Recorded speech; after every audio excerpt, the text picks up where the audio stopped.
Humanities and Social Sciences, so I have the opportunity of overseeing faculty and students in these wonderful mental health programs. I'll be the room moderator for this session. The session title is Beyond the Common Factors, Understanding the Basics of Psychological Healing. Our presenters are Boone Christensen and Caprina Moore. Boone Christensen, LMFT, is co-owner of STEPS Family Therapy in Spanish Fork. He specializes in trauma-informed approaches, including somatic experiencing and internal family systems. Christensen's work focuses on creating systemic change that supports long-term healing, often by helping family members become knowledgeable, validating supports in the therapeutic process. He frequently presents on research that explores the deeper mechanisms of change in therapy beyond specific models or techniques. Caprina Moore, CSW, is a trauma therapist treating families, couples, and individuals. She co-owns STEPS Family Therapy in Spanish Fork, Utah, with her husband.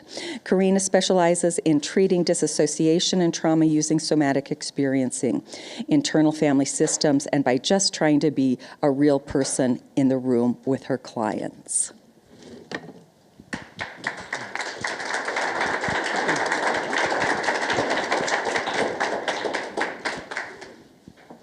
Is that one on? Uh-huh. Thank you. Thank you so much for coming to our presentation. Boone and I are really excited. We've presented a few times together. Boone's presented a few times more than I, but when we present, this is our favorite thing to present on. It's our favorite thing to just talk to our families about, talk to our friends about. Understanding the basics of psychological healing. It might sound like this is all going to be review, and maybe it all will be, but I think it will still be really useful, and hopefully you get some new nuggets out of this. What we want to do is leave the last at least 20 minutes for discussion, questions, what didn't make sense, things you want to challenge, things that we can flesh out together. So that's the plan.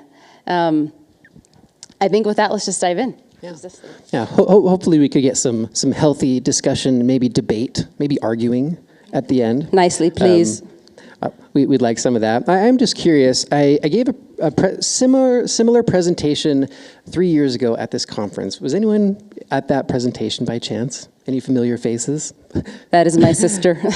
Our sisters over here? Well, great. All new faces.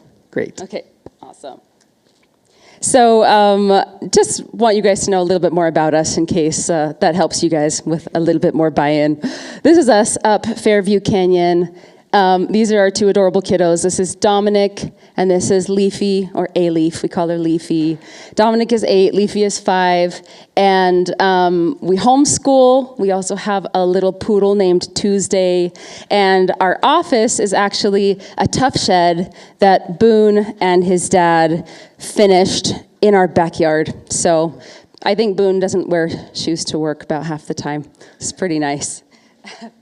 And we share the work week. So whoever is working, and the other one is homeschooling the kiddos. And it's just the dream. It's pretty much always been the dream. So we feel really blessed that we get to do both. We both get to do therapy, which we love, and we both get to just be on site with our kiddos during the day. So that's the best. Anything else I should know? Okay. All right, to briefly go over our goals, what we hope to get out of this discussion. One, we're talking about material that will drive thinking toward universal principles of healing. We're not just talking about what helps in therapy, we're talking about what heals people psychologically generally, and what commonalities we actually have with other life forms, because all life forms need a way to process stress. So we're actually going to talk about how those things play into our specific way of healing stress. Okay, we're describing commonalities between psychotherapy and even non-medical and even non-scientific interventions. We'll talk about bioevolutionary theory of psychological change, things that are common to other animals as well. And then hopefully discuss some practical implications of this, what this means about where we spend our time in training and practice. So, by a raise of hands, who knows anything, has heard of the common factors research? Please raise your hand. Okay. Okay, so not very many. That is great because that means you will learn things today. This is a body of research that is super important that we are talking about more as a profession and really just as humans. So the common factors research it's a large body of research that seeks to find what is common among, like, what are the things in common in all of the instances where people are healing in therapy, no matter what kind of model you're practicing, your interventions, your degree, your path to licensure. When people are healing, why are they healing? And what we find are these really major three things. So the quality of the relationship.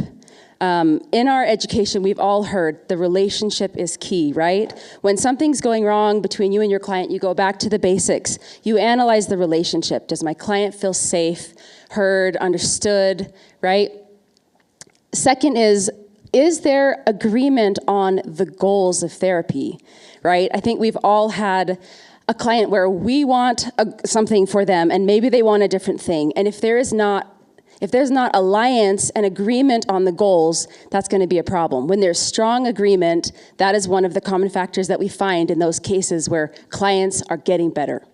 And then the third one is that the methods to which we are headed towards those goals are also agreed upon and understood by our clients.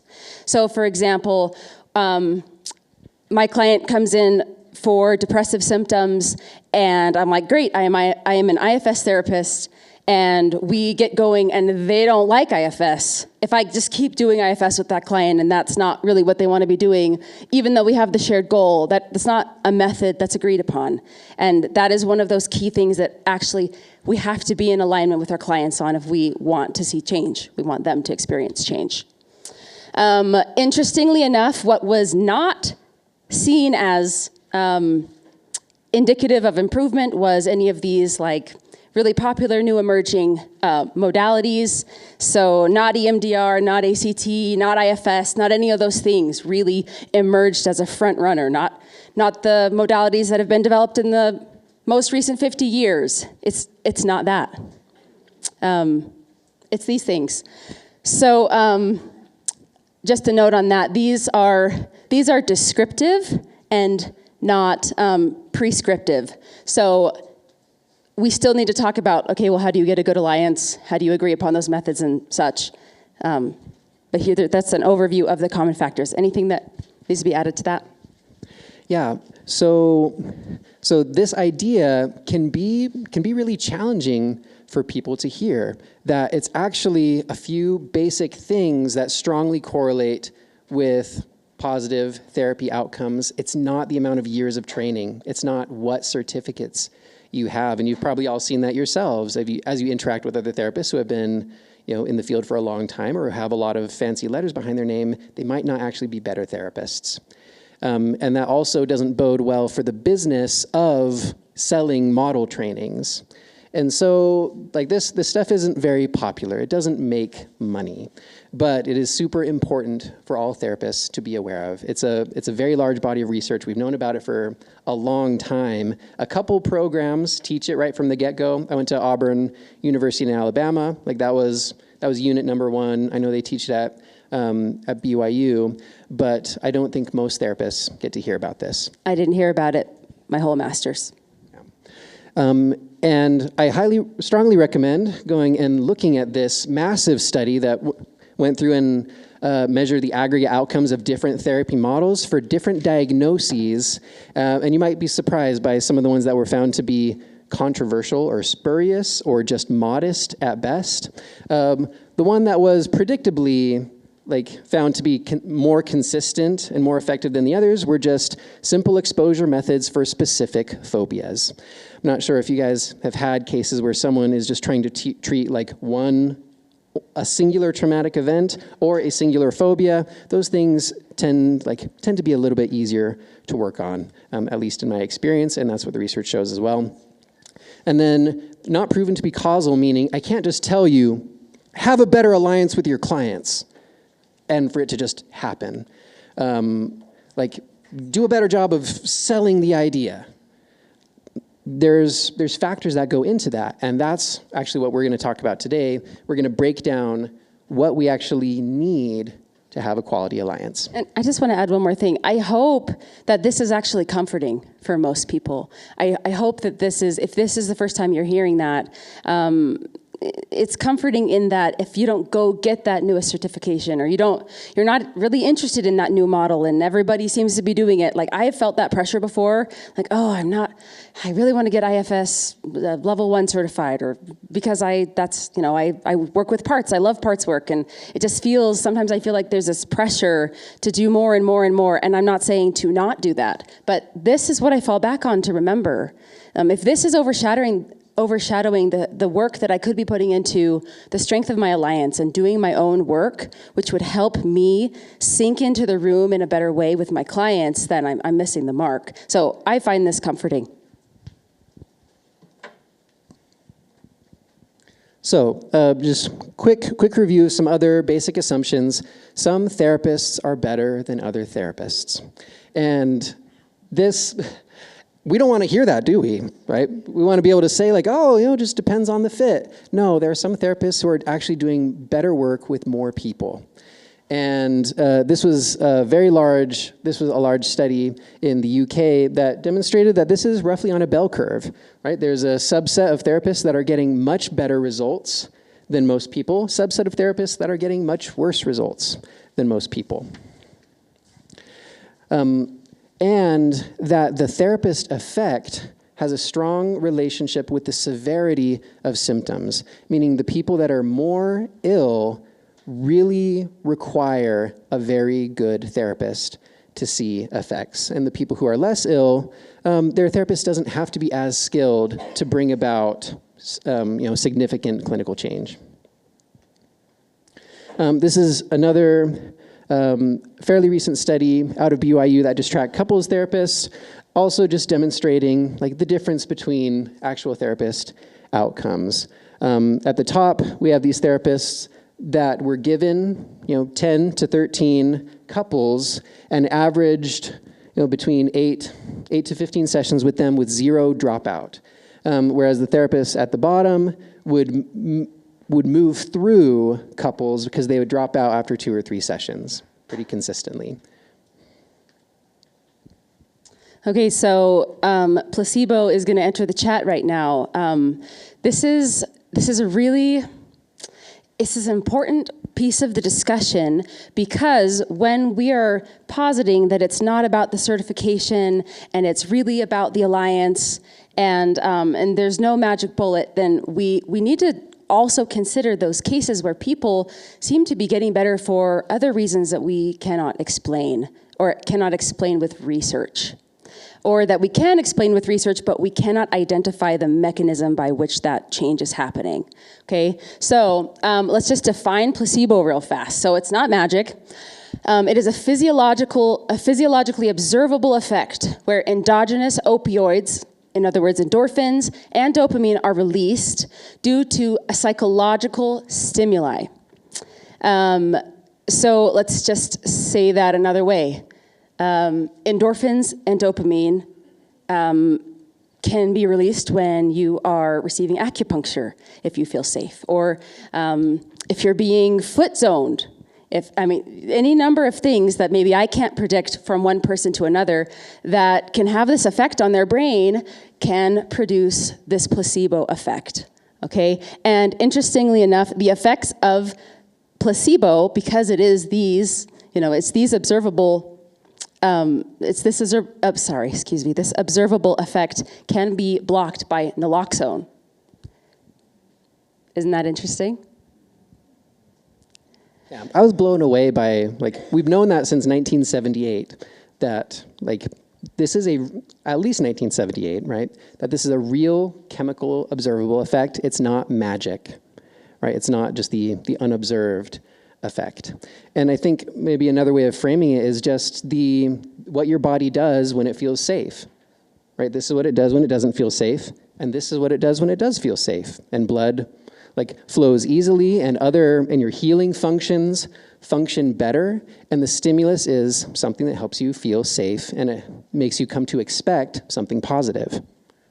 And another interesting thing that we have observed in research about placebo is that the caregivers and the expectations, they have a real effect on this phenomenon. So for example, it was found that patients that felt less or more safe with their prescribing doctor, that would be a predictor of how well the medicine that they were prescribed would work for them, essentially.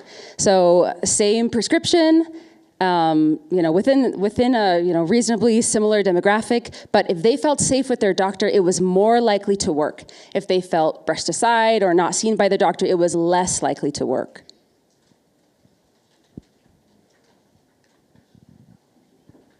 So first, just wanted to put in a plug for the different psychological methods that also operate on these principles, right? We can get statistically significant results from bibliotherapy. There's no therapist, it's just a book, or a workbook that's guiding you through, and you can reduce your mental illness symptoms that way.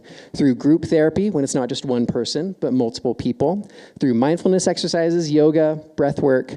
Obviously, there are lots of ways to treat mental illness that are not just individual therapy. And then, like we've talked about, there are many other ones that that you would not, maybe me as a therapist, I would not say, oh yeah, acupuncture, that's the first thing that comes to mind for me, or ozone therapy, which we know that, you should explain that. The chemical ozone is destructive to human cells. And so, but we do find, we have research to show that ozone therapy, has positive effects for people. For some people. But we can't explain that using our current scientific rationale. And everybody knows those stories of someone that went off the path of their prescribing doctor and went on a totally different path to treat a diagnosis that they've been suffering with for a long time and seemingly miraculously cured. But it's not miraculous. And just because we can't study it or we can't replicate it, obviously, doesn't need to be said, but it doesn't make it magic. We can call it placebo, and we can study that, and we can even work with that. So what we're introducing here is bioevolutionary thinking, and this isn't a model that has a step-by-step process. We're not trying to sell it. It's what we're trying to evoke with this term is the ways animals process stress. Okay, what have we evolved over time to deal with anxiety and anxious and depressive functions. And we're going to frame those as natural functions. Our bodies came with them. Most other animals have depressive and anxious functions, and they serve a purpose, and understanding those can help us learn how to use them more adaptively. So a lot of us have heard of the three-part brain before, if we're familiar with Dan Siegel's work. He talks about this a lot. I think it does a real, a good simplification of these adaptive functions. When everything is going well and we feel safe, then we are going to grow. We are up in our upper brains and we are learning, we are interacting, we are creating. Okay. Once we've achieved a certain amount of stress, then our fight or flight function is activated. Okay, and we are using less of our logic and our thinking. And the goal there is just to achieve a sense of safety. When we are overwhelmed with stress, when it is too much for our body to handle, and there are lots of different reasons why our body might have a hard time handling it. Things like not drinking enough water or not getting enough nutrients or enough sleep is going to make your body feel flooded a lot faster because it doesn't have the resources. It's going to freeze. It's going to activate a depressive function when all of your resources are kind of drawn to the core.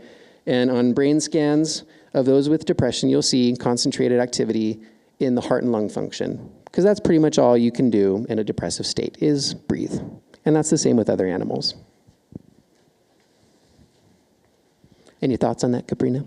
Nope, I think you said it great. Okay, so we're going to show you guys some videos just to really help prove this point. Boone, you want to pull those up? Mm-hmm. So the first one you guys are going to see is, you're going to see an impala. It's going to get caught by, I'm just going to spoil it, sorry. Has anyone seen this video before of the impala shaking off stress? A couple of people? Okay, great. So we're going to see an impala that is caught by a cheetah, and it is frozen. It's just the very base of its brain, just like Boone was saying, and it's not dead yet, but it's playing dead.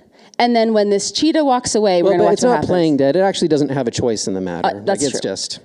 It's play dead function. Its body says, get ready to die.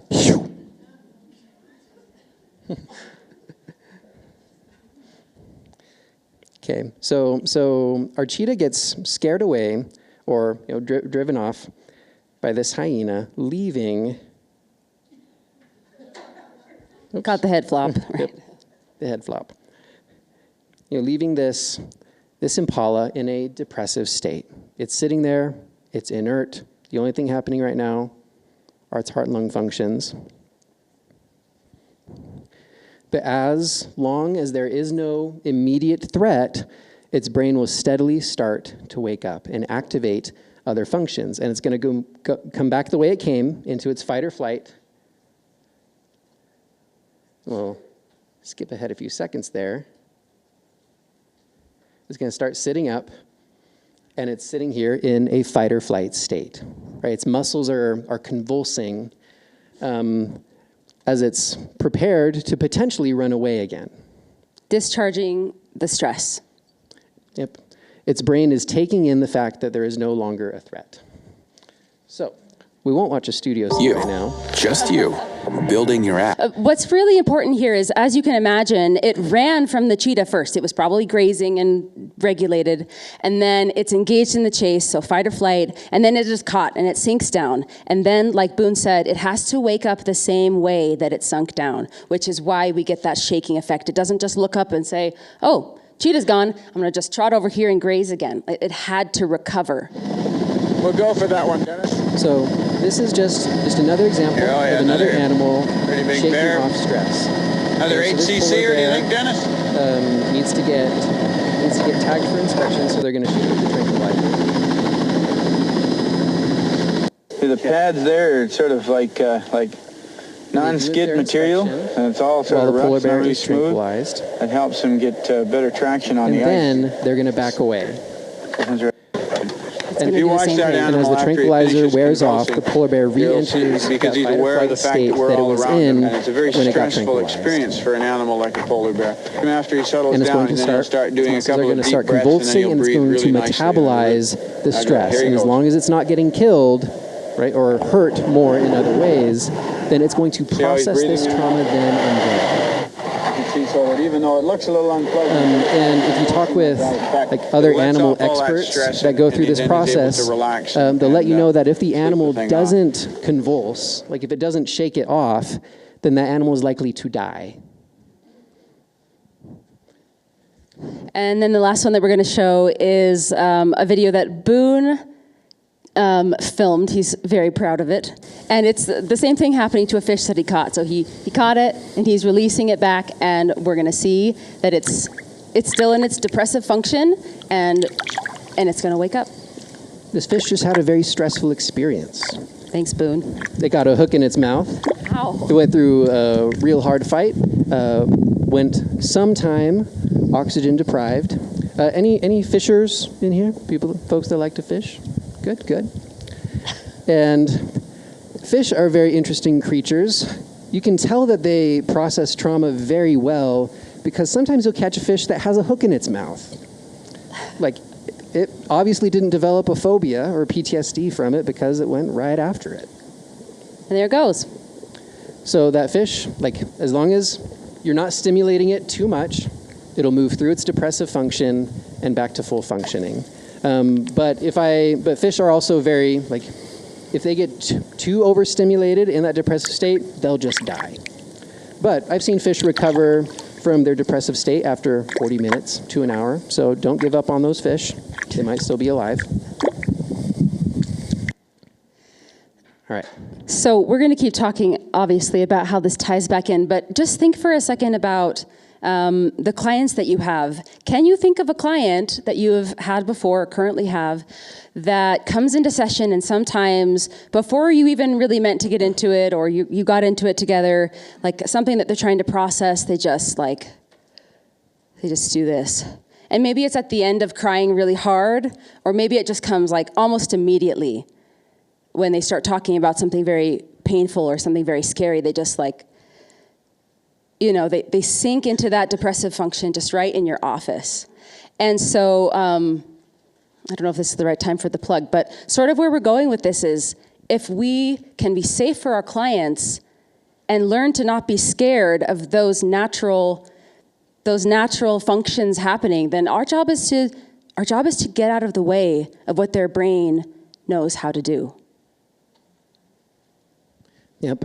So if we were doing therapy with the impala or the polar bear or the fish, all we would have to be able to do is just sit there patiently while their brains work through it naturally. Like, we just back off, let the depressive function run its course, let the anxiety function run its course, you don't poke the bear, right? Like, poking the bear with your client that's depressed on your couch might be like, well, tell me more about this, or how did you feel when, and they're like, okay, I will try and wake up enough to give you an answer, right? So that's what we mean by don't poke. Let it happen. You'd think it'd be really easy, but it's actually really hard to sit with a depressed client that's not talking.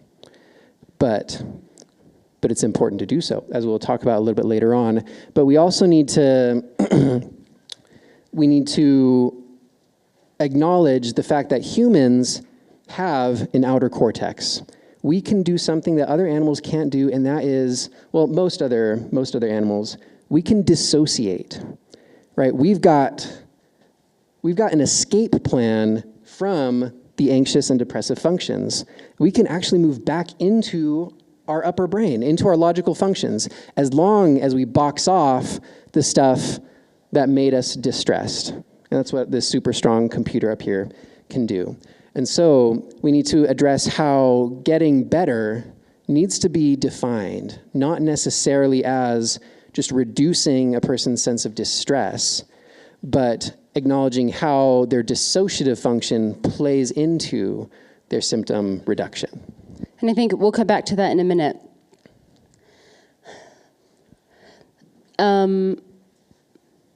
Actually, go ahead. I'll tell the story. Yeah, I'll tell the story after you explain this. So, maybe let's start here. Who's heard of the term memory reconsolidation? Raise your hands high, real high. I actually need to know this. Okay. So I learned about this recently, which I wish I had learned about a long time ago. We've had research on memory reconsolidation for a while, but essentially what it means is to truly process something, to change the meaning that your brain has with a certain stimulus. And this differs from the concept of extinction, which we learn about in Psych 101, classical conditioning, where we're just separating a stimulus from a response. And we recognize that there are some therapy methods, therapy tools that can inadvertently just create extinction, or essentially helping dissociate a response from a stimulus without actually addressing the underlying fear. It doesn't change the meaning that the brain has around it. And so we want to frame dissociation as a form of extinction where secondary stimulus and response are separated, and we'll go into specific examples here. And obviously, we need to understand whether or not that's happening. So we recognize that this is all maybe a little nebulous without an example. So here's an example. This is one of my own. I was at a friend's home pool a few years ago. Has it been 2.5, 3? It's been several years now. And Leafy was, she was swimming out with all the kids, and I needed to go run and grab her life vest from my car. And my friend was there. And she said, yeah, you go, and you go change into your swimsuit, and then I'll watch the kids, and then I'll keep an eye on Leafy for you. And so I go and I do that, and then when I come back, I see that my friend has, I don't know why I didn't communicate to her that Leafy doesn't swim yet. It was one of those mom brain things where I thought that was understood, but it was genuinely an accident, and she was not paying as close attention as I think she would have been had she known. And I see my daughter suspended in the water in the deep end of this pool. And I see it from the door, because as soon as I get outside, I'm like, okay, check the heads. One, where's the second head of my child? And then I see her. So I sprint, and I'm freaking out, and she ends up being okay. We do have to take her to the hospital, and then a couple weeks later, we have to take her back to treat aspirated pneumonia. And it was horribly traumatic for me. And for a long time, I would get this intrusive image of Leafy suspended in the water, and I would break down. If I was driving, I would literally have to pull over, and it would send me into a panic. And in my own therapy work, it didn't take too long for me to identify that not only was that like horribly scary, but also was tapping directly into a deep fear of mine that I had already been addressing in my own trauma work, and that was that someday my children would hate me and that I would be that estranged mom. I can't really think of anything more scary to me. And so I'm not exactly sure, and I'll spare you the minute details, but essentially I think how this was going in my brain was, because I'm a religious person, I believed irrationally, not logically, right? This is like coming from my own childhood wounding, believed that if I failed my kids to the extent that my negligence resulted in their death, that someday, in whatever afterlife we find ourselves in, they would hate me there, and then I would live not only a life without my child, but then like eternal estrangement, essentially. So we don't need to go ahead and dive into that. I was doing that trauma work, and in my mind, I'm like, this doesn't make any sense. I get it, but you can't talk yourself out of that. And so you compound that very scary experience with this extremely deeply rooted fear of mine. And then we had this horrible mess. So let's see if we can connect this here with these concepts. Yeah, and at this point, I'm wishing I had made some sort of a diagram. I always do better with diagrams. But Caprina has a deep core fear. The fear of isolation, the fear of abandonment, the fear of rejection, which I imagine that all of us have to some extent or another. And so that is the primary fear-inducing stimulus, rejection, isolation. The secondary stimulus is my daughter dying due to my neglect in a pool. And so Caprina started working on the secondary stimulus, right? Trying to detach that fear response from that stimulus. And she succeeded. But as we understand from the principles of extinction, it's likely to recover spontaneously. We know about Pavlov's dogs, the treats and the bells. You may recall that from Psych 101. When we're talking about it in terms of fear responses, we're talking about how a person's fear of something may come back just after a little bit of separation from it. If the underlying core fear is not addressed, right? So either Caprina will develop triggering again related to pools, or this core fear is going to seep into other things, like create other secondary stimuli. We're likely to see this effect a lot in cases of OCD. If you feel like you're playing whack-a-mole with stuff that you're doing exposures with, like reduced our fear of that specific thing, but now we have to do it with this specific thing. If you don't address the underlying core fear and change the deeper meaning that the brain has, then these responses are likely to recur. So just to plug in the words here explicitly, I started ART with my therapist, and that was very helpful initially for me to not have to pull over on the side of the road when I image popped into my mind.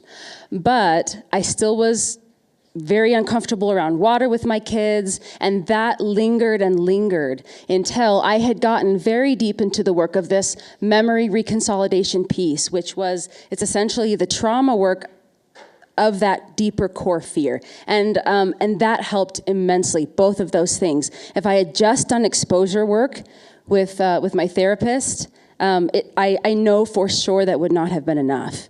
And as Boone was saying, when I was able to bring down the intensity of the panic through ART, but then when I would have a particularly shaming experience as a mom where I just really felt like kicking myself because I had messed up or yelled at him or something, then all of a sudden that intrusive image starts popping up again. And that's what we're talking about, that regression, if you're not addressing the underlying fear. So the more I can do work on my fears of eventual estrangement with my children, the less likely I am to be really jittery and upset around water with my kids and be that nagging mom. It calms all related triggers down. And maybe last thought on this is that all of this can potentially happen without insight. I didn't do any cognitive reframes with that fish. I don't know. Maybe it might have moved things along, but the polar bear, the impala, their bodies know how to do it. So this brings us to an important point. If we understand that, our brain has to go into the feeling, the core fears, the panic, and then move its way through, just like the animals did that we watched. Then we have to be thinking about our most utilized screeners and tools measuring the progress we would expect to see. And a lot of times, especially when you're working with someone that is chronically dissociated, right? If you start trauma work with them and you find they're super dissociated, you start doing that somatic work to get them more in touch with their body, what you're probably going to see on the GAD-7 is a score that is going up as you're doing that work. Because as they're feeling their body more and the trauma is living in their body, then they're going to experience more distress for a while. And so if we don't know how to measure that, it's going to look like our clients are getting worse, right? Go ahead. It's a very, very common experience. I think in my case, especially with men who will start couples therapy with very low anxiety and depressive scores. But then as we face some realities, things that they've been suppressing, then their mental illness scores go up. And we need to be able to frame progress differently. A lot of the measures involve how many new people do you now feel safe talking to?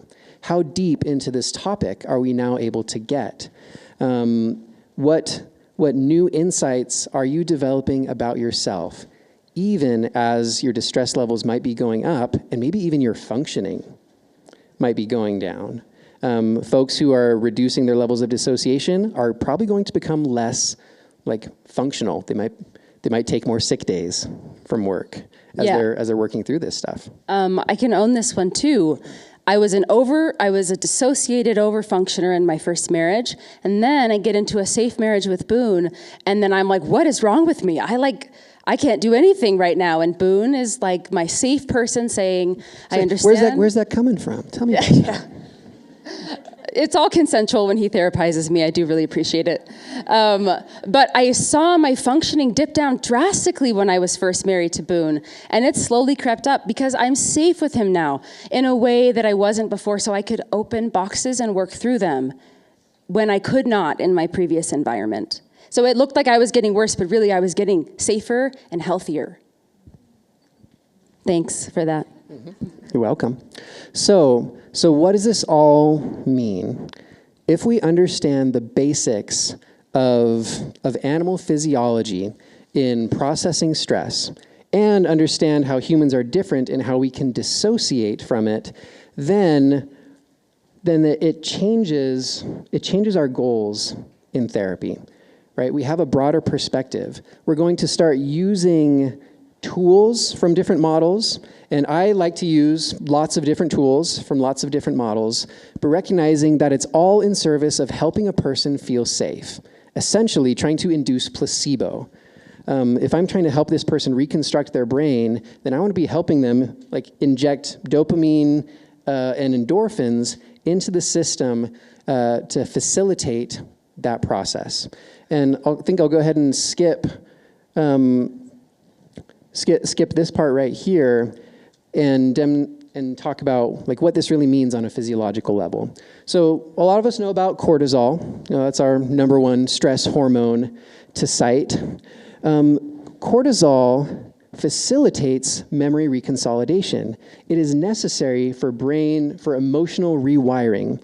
You can imagine it as kind of like the gellifying chemical. It goes into your brain and makes everything soft and pliable, and makes your brain ready to take in new information regarding safety. Okay? It is positively correlated with anxiety and depressive symptoms. When people report high anxiety, depression, they tend to have high cortisol levels. It is inversely correlated with dissociative symptoms. So people can be highly dissociated and have very little cortisol, very little stress hormone in their body. And people who are highly dissociated are not taking in new information. They're not integrating stuff. They might look functional, but you can, like, if you've interacted with people with like narcissistic personality disorder is highly dissociative, you're not getting in there, right? It's really hard to inject new information there. So just another plug for not being afraid of our clients' feelings, right? Because the stress response we see them having when they're going into that memory, or they're sitting with the pain, or they're trying to find the words, that is this happening in real time. And trying to solve that or stop that is fighting against the brain's natural rewiring process. And maybe just a side note, obviously prolonged exposure to cortisol, the jellification of your cells leads to breakdown, right? So we can't, it's not good to stay there permanently. We're trying to bring them into it and then bring them out. And dissociation is not a bad word, right? Dissociation is another word for coping, right? Another word for getting yourself out of that jellified, stressful state. And we need to do that to help people survive modern life. Can I just put a little note on that as well? When I first started doing this kind of work, understanding this concept, I was so gung-ho, and I was really missing a key piece, which was to be consistently checking for consent with my clients to go to whatever depth we were going to. Because again, if I'm trying to push them into the memory, because I'm not going to be afraid of this, and we can handle this together, but it is more distress than they consented to, than they were planning on, and they have a meeting to go to, they have kids to go back and take care of, and it is a non-consensual emotional experience inside. That's the opposite of safety. So even though we promote, get out of the way, let what their brain needs to do happen, we do need to be checking with them and saying, you always have an out. Maybe I have some clients that I have a hand signal with, where they can signal to me, I need help, I want to come out of this right now. And we must be responsive to that, because the first principle is safety. And then you can bring them to you can invite them to go in, and you can help facilitate them going into the pain to do this kind of work. But safety first. Yes. So we want to try and blaze through these last parts so we can do some Q&A here. Number one reason we need to know this is we need to understand how we heal, right? We are all humans. We have we have anxiety functions, depressive functions, dissociative functions.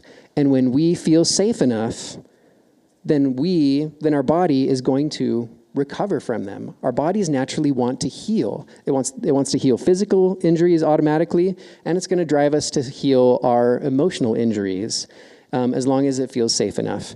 We do not heal in unsafe environments. And for us, that starts in the therapy room. And any family therapists out there? No?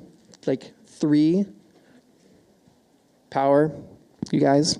Then helping the families create safe homes where people can heal as well. Again, once we understand these principles, it'll make it much easier to select tools. We need to recognize that just knowing the underlying principles of animal psychology and healing doesn't change things. We've known about the common factors for a long time, but it's actually it doesn't actually seem to be helping therapists very much. One, because we don't know about it, and those that do know about it are often too anxious and overwhelmed to try and apply the tools, such as seeking appropriate feedback measures for clients. That takes extra effort and stress, and I don't do it when I'm feeling too overwhelmed. And then when we understand these things, of course, we can use it in supervision, in consultation, conferences, and teach other people about it. So at this point, we'd like to open up the floor to people who have questions or challenges, comments, what have you.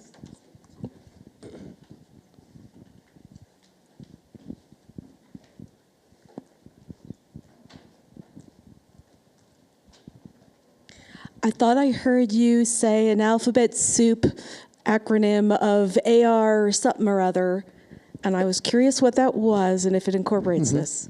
ART? ART. So Accelerated resolution. Thank you. So yeah, it's great for acute traumas, especially just right in the aftermath, to just move through it, and it pretty much just invites you to go through the incident in your mind in the safe place with your therapist, and I found it very helpful. Yeah, ART. It's very similar to EMDR. So let's say I've been excited to get 5 certifications, and then you have that line that says agreement on methods, and my client doesn't. And in other words, what does that mean when you're trying to employ one of these different trainings, something you're excited about, and how does your client even understand to come to agreement on a method? So a lot of that comes from listening. It comes from taking the time to get to know a client, to get to know what feels familiar, what feels safe to them. For example, who here is EMDR certified? It's probably one of the most popular certifications. It's fairly easy to get. And not everyone likes EMDR. Not everyone likes moving their eyes back and forth or doing butterfly taps. It feels hokey pokey to a lot of people. They don't agree to it. It makes them stressed, gives them headaches. And I've got a client that I've moved through many different models with. But in the end, what we're doing right now is essentially just having him draw pictures. He's an artist by trade. He's been an artist all of his life. I've never been all that familiar with art therapy before, so I never really went there. But it's gotten to a point where he felt the safest to feel his emotions when he was drawing them. And that just took a lot of time in getting to know him and doing lots of listening to help find out what's going to help you feel safe, what's going to give you the placebo. And Boone might have said, well, I don't know anything about art therapy. Maybe we should get you in with an art therapist. But he remembers that the alliance is actually the most important thing. And so his client feels safe with him and wants to work with him. So they're going to work together to find something that works for him, even though Boone doesn't know anything about art therapy yet.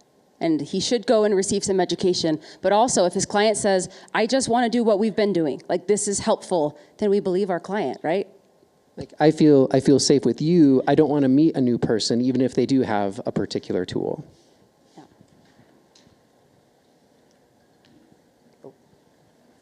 I don't really know if this, it is. I like what you're saying, basically, make the environment safe so they're free to feel their really unsafe feelings, basically, and have that experience. I have so many questions, but I'll just choose one. So as far as being on the same page with their goals, I'm curious when you do that. Because I have a colleague, he talks about, he's like, I like to get to know someone for almost 4 to 6 sessions before saying like, okay, so from what I'm hearing from you and what I'm thinking, like, it seems like these are the goals. And I'm curious how explicit you are with those. Like if you have a worksheet, you literally have them fill out, or if it depends on the client, or do you like explicitly say out loud, these are the goals, and then you have that in your documentation? Great question. So I think there's, it's something that I like to do at the end of an intake, is let people know, like, hey, this is how I'm conceptualizing your problem, and this is what I think is where you want to go. Is that accurate?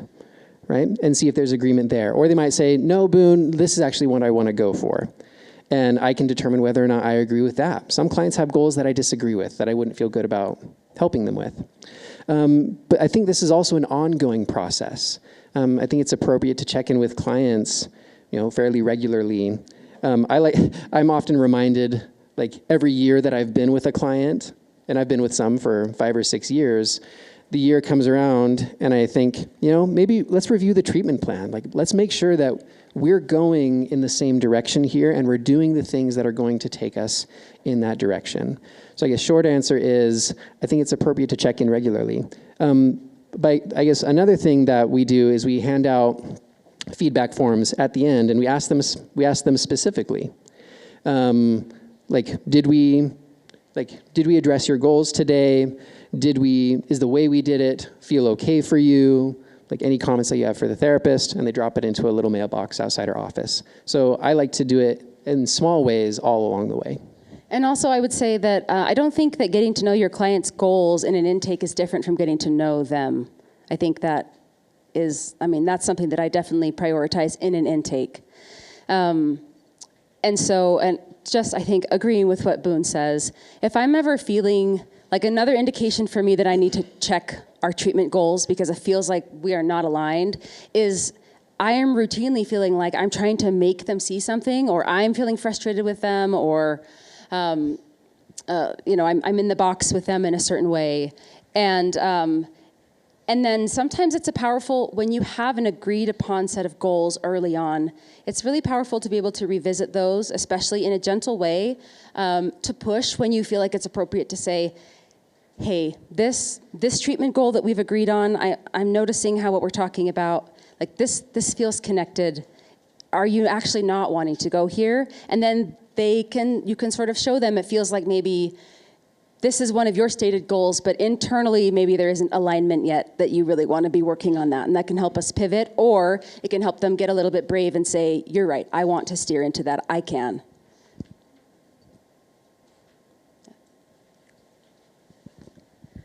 Back to the models. So say if you have a client that's maybe they don't know about the common factors, they probably don't. If they come into therapy and during the intake they say, hey, I really want to do EMDR because I've heard it's really, really good, but I'm not certified in EMDR, do you kind of try to teach them about the common factors and just see if you can sway them and say, hey, like that's actually not that important? Or do you just listen to the client? What advice do you have there? That's an interesting question. And maybe it depends on how empty your caseload is.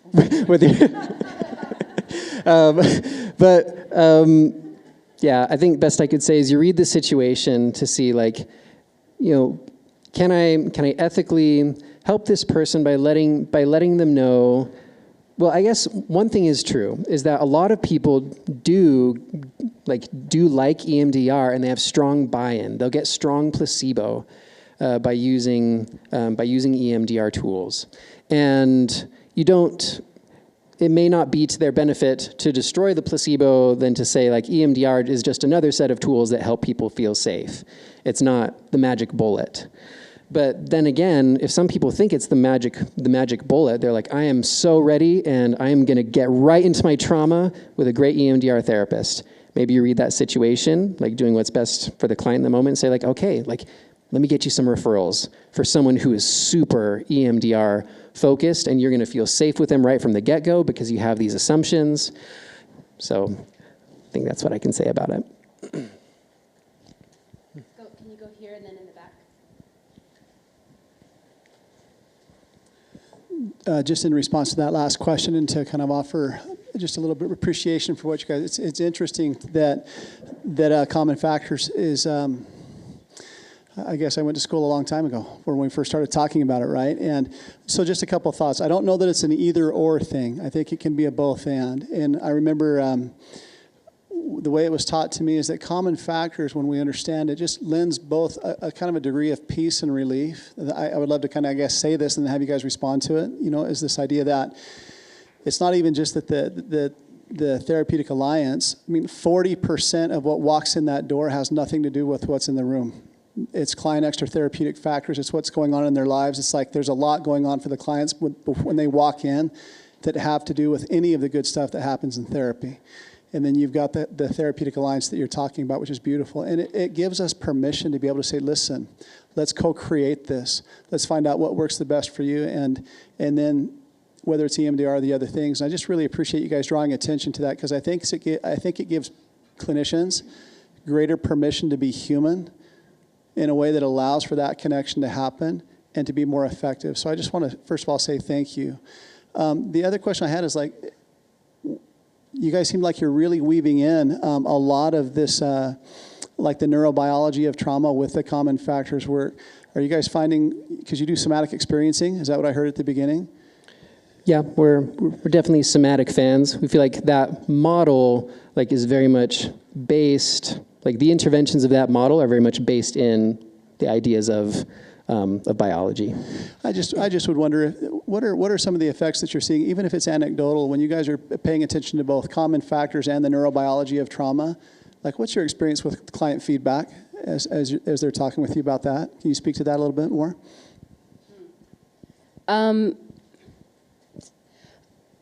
I find that when my clients know why we're doing what we're doing, and we do that deep somatic work, and it's painful sometimes, but we're getting consent regularly, and they're allowed to say, I have a lot coming up right after this. I don't think I can go too deep. And we're really working together on, we're understanding, both of us, the mechanisms of change. Then they are sort of crafting the session that they want. And then I think that usually ends up resulting in really great feedback. I mean, not always. And then when I say something stupid that I wish I hadn't said, then I'm trying to repair, right? And then, that's that interpersonal piece that is also very powerful. But I find that when I'm not trying to just do a model on them, then if a session went poorly, I don't know that it would feel so much like I did a wrong thing. At least that's not the feedback that I get. Sometimes they'll say things like, I wish I had been a little bit more brave because I didn't get out everything I needed to get out, and now I'm driving home. And they stick that in our mailbox, and I read that, and I'm like, oh, darn it, right? But we're checking in about it. So I think you sort of mentioned that the collaborative nature of them understanding this and us checking in with them and inviting is really powerful. Yeah, and I find that a lot of people don't actually care to hear about all this brain science stuff. They come in and say, I want to cry right now. I'm like, okay, let's do it. And that's what they need, like that. I understand, I have a framework for what's happening if you come in and cry, and I'm down for that. I've got some people who have no interest in paying attention to how this feels in their body. Or you say no, I don't care about that right now. I need to tell you what happened. And then if what they're doing is evoking emotions in them, it's activating their emotional responses, then I'm okay with it too. I don't need to teach any science in order to do good therapy. I think there's a comment that's been back here for a while. This is maybe our last one or second to last one, yeah? So, sorry if this is a really basic question. I'm still an undergrad. But what does healing psychologically mean, or what is psychological healing, or how would you define it as a clinician? Great question. That's a great question. Yeah. So maybe let's. Okay. Yeah. So we're pretty much at time here. Ideally, people would live in a safe enough environment where they could just get full access to their whole brain, where their like full empathy, full intellect, full capacity to grow is on board. But we actually don't all live in perfectly safe environments, right? Where some level of defensiveness, where some level of dissociation or even depressive function is merited. Has anyone like had a situation where it was actually better to just like play dead? Because that's what was going to get you through it. So maybe my short definition is what is the most adaptive state that you could be in given your environment? And as a systemic therapist, maybe addressing what can we do to change your environment, and then adapt to that. Yep. Nothing to add. That makes sense. Okay. Maybe very last question right here. To be intentionally silly. Did you guys ever find any placebos in nature? Like the same kind of vibe, but with animals, with the placebo effect? I think animals are super strong placebo inducers. I come home after a hard day of work and I sit with my dog, sometimes before my wife. And that's upsetting to her sometimes, but sometimes that's the sense of, safety that I need after work. Oh, yes, animals do, there's a observed placebo effect in animals. Yeah. Okay. If you have other questions, please approach us afterwards. Thank you. Thanks for coming.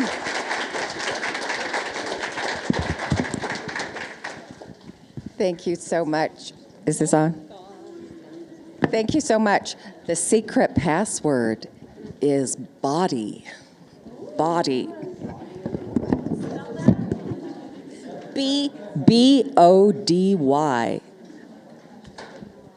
Okay, we're going to take a 15-minute break, walk around, get some water, Thank you, folks.